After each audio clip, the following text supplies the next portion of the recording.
Okay, we're on the topic of the time value of money. In the last video, we looked at future value.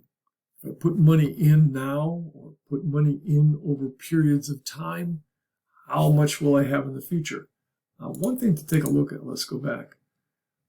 I talked about last time how we might not want to put any money in now and just show payments over periods.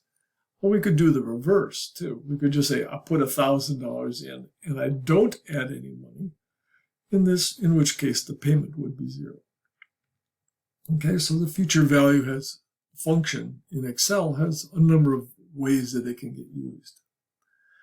But we might want to know how long it takes for something to grow.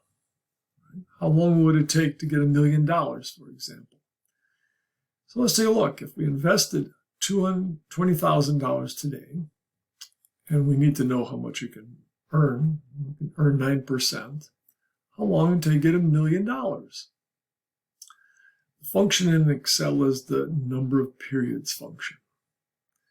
And the number of periods, the rate, any payments, these are annual payments, again, present value and the future value.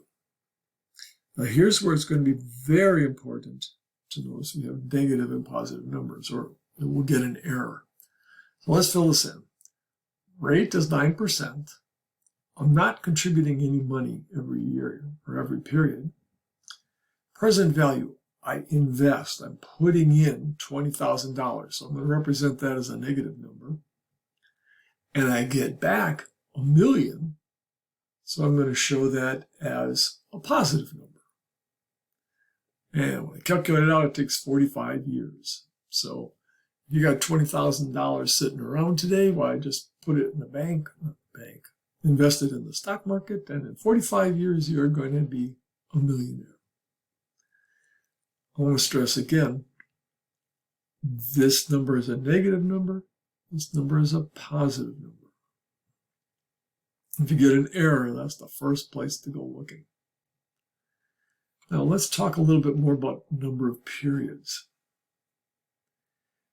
We often think about this as years. And I talk about this, how many years will it take? Well, we don't have to do that. We can calculate this in terms of months or days. What we want to do is say, all right, our periods are going to be months. Okay. But then our rate isn't 9% a month. Our rate would be 0.09 divided by 12. You can actually put that in there, 0.09 divided by 12. I can do that. Okay, we can do that. Then our answer comes out in months. How many months that would take us? Okay, I'll come back to that again in another slide. And this is going to be important when we talk about mortgages, for example, right? Mortgages don't have, you'd make monthly payments. Anyway, so number of periods. We're going to look at some other functions in the next video.